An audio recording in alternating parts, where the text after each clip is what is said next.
Hey everyone, Laura here with Rags to Rugs, and today I'd love to share with you the Scalloped Edge Border. It's beautiful, it frames your rug, and in my opinion, it brings to your rug a personality. Your rug just lights up when you introduce the scallop.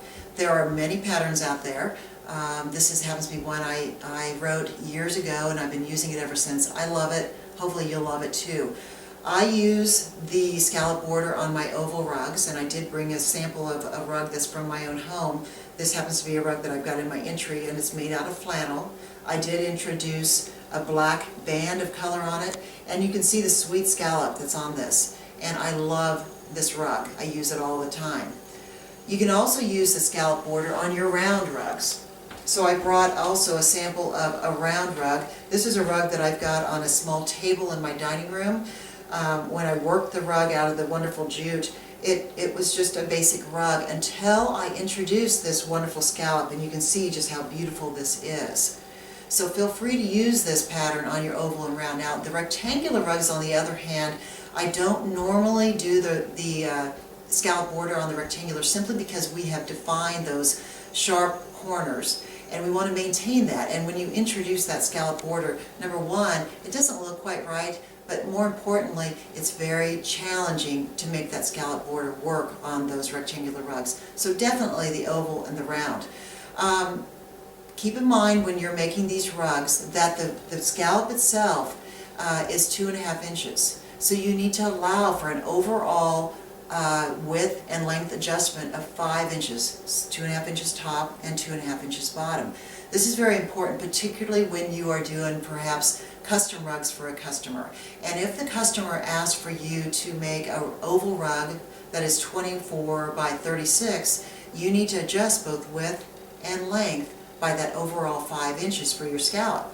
So in that particular case, you need to stop your crocheting in anticipation of that scallop border at 19 inches by 31, that overall 5-inch adjustment to the 24 by 36. If you're making, let's say, a custom rug for a customer that's 36 inches around, and you need to stop your normal crocheting in anticipation of that border at 31 inches, and that extra 5 inches then will yield a rug that's 36 inches around.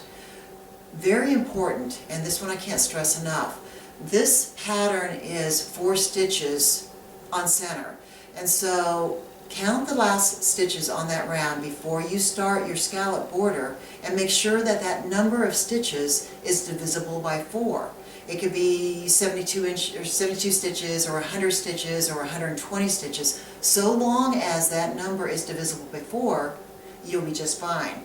If it's not, that last row of stitches, or you may want to add another row or whatever, count those stitches, add a stitch here or there in an inconspicuous spot to make sure that the number is divisible by 4. If it's not, what will happen is your scallop, your two scallops might overlap, or they may be bumper to bumper, and we don't want that look. It lends itself to a very unprofessional look.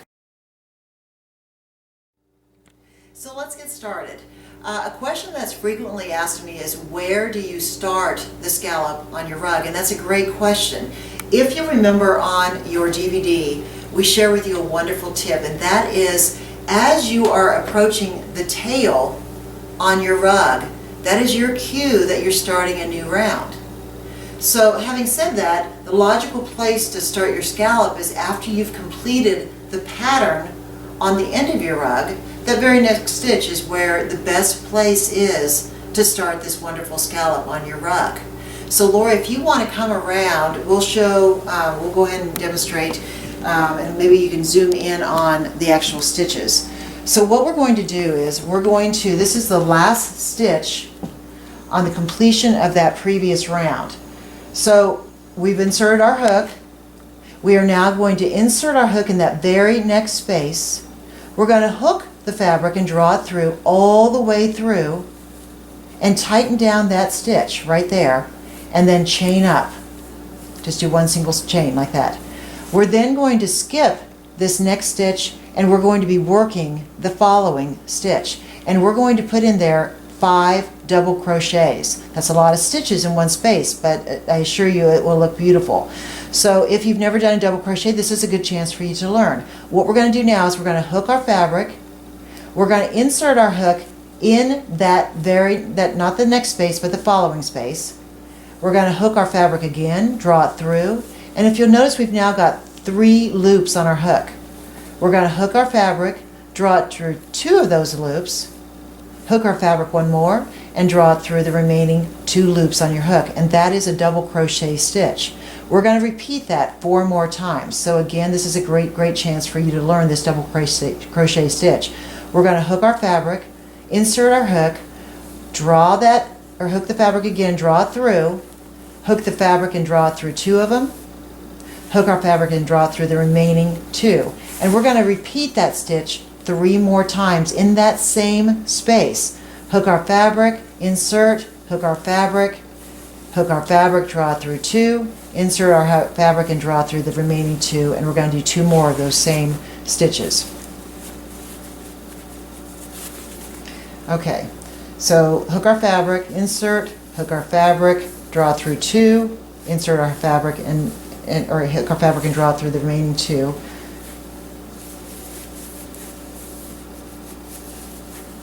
And we need 1 more double crochet in this space. Hook our fabric, insert, hook our fabric, draw through 2, and the remaining 2.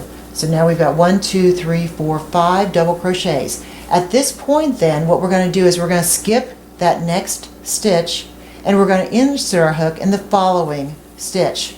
So at this point, we're going to be doing just a single crochet stitch.